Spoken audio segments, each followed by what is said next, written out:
Colonel D K. Bhardwaj, vice president पूर्व सैनिक कल्याण संगठन हरियाणा।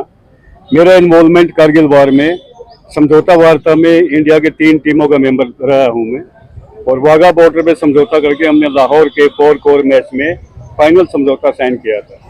वो मेरा योगदान है कारगिल वार में कि लड़ाई खत्म होने के बाद 31 जुलाई को हमने सीज फायर समझौता साइन किया था। धन्यवाद। आज कारगिल दिवस है, क्या कहना है आपका?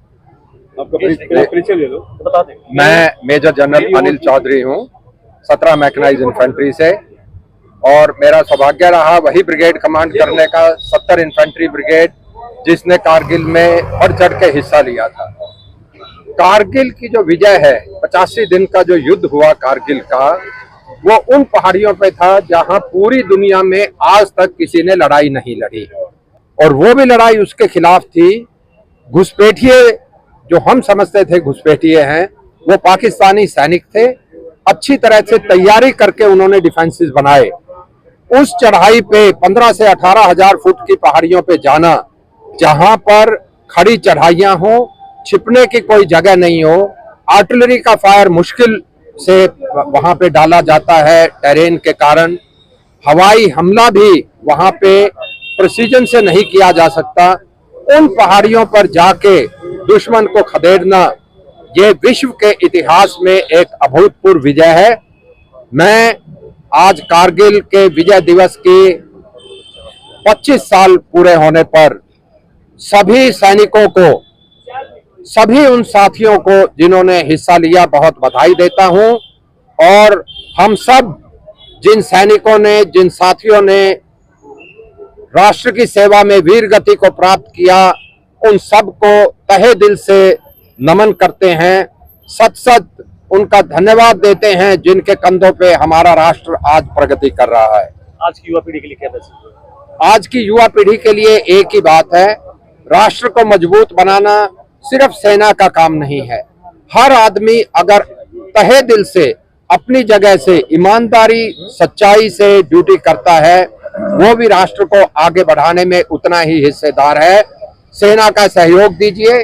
सभी लोग सच्चे दिल से, अच्छाई सच्चाई से अपने अपने काम को अच्छी तरह करके देश की सेवा करें। सरकार ने जो नई स्कीम लागू की है फौज के लिए, उसके लिए क्या कहना है आपका? सरकार ने अनेक स्कीम लागू की हैं फौज के लिए। सरकार ने इस बार के बजट में भी अच्छा प्रावधान किया है, बजट को बढ़ाया है। Ex serviceman contributory health scheme के लिए भी 28% का बजट बढ़ाया है।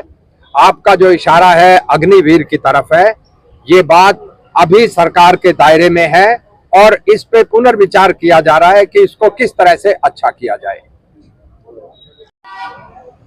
जी, आई एम लेफ्टिनेंट कर्नल राजकुमार मलिक, पूर्व सैनिक कल्याण संगठन कुरुक्षेत्र का प्रेसिडेंट हूँ। उनकी तरफ से आज शहीदी जो कारगिल का वार हुआ था, 25 साल पूरे होने पर हम मनाते हैं। सभी जगह मनाया जाता है, कुरुक्षेत्र में भी शहीदी स्मारक पर हमारे साथी वहाँ पर हैं, पर यहाँ कई डिस्ट्रिक्टों से आए हुए हैं, इसलिए हमें यहाँ आना पड़ा। कारगिल के वार में हमारी ड्यूटी थी बाड़मेर में, आर्मर्ड के साथ हमें 18 कैवलरी थी, जिसमें कि 24 बम भरे जाते हैं एक टैंक में। हमारे लोडेड थे टैंक, बिल्कुल बॉर्डर के ऊपर बाड़मेर में, और बस ऑर्डर का इंतज़ार था। एक जनरल अनुमत सिंह हुए हैं हमारे, उन्होंने जो बोला था कि वार तो नहीं लगेगा पर ऐसे चलता रहेगा, उन्होंने सही बोला था। वो स्टैंड डाउन हो गया, और जो शहीद हुए हमारे जवान, क्योंकि कारगिल की जो पहाड़ियाँ हैं वो बहुत तीखी हैं, वो चढ़ना बहुत मुश्किल है उन पर। हमारे जवानों ने बहुत साहस से चढ़ के उन पर विजय प्राप्त की। सर, आज के लिए क्या संदेश है आज दिवस पर? आज के लिए जो युवा पीढ़ी है, जो सरकार ने स्कीम चला रखी है, उसके ऊपर विचार कर रहे हैं भाई 4 साल की बजाय उनको परमानेंट किया जाए और पेंशनेबल भेजा जाए उनको। ऐसे नहीं कि 4 साल करके जवान को वापिस, उसके ऊपर विचार विमर्श चल रहा है सरकार का, और इसके लिए कारगिल दिवस पर सबको जय हिंद। मैं कर्नल ताराचंद हूँ, मैं जनरल सेक्रेटरी हूँ पूर्व सैनिक कल्याण संगठन का। आज कारगिल विजय की सिल्वर जुबली है, और ये सिल्वर जुबली मनाते वक्त हम सबका सीना गर्व से चौड़ा हो जाता है।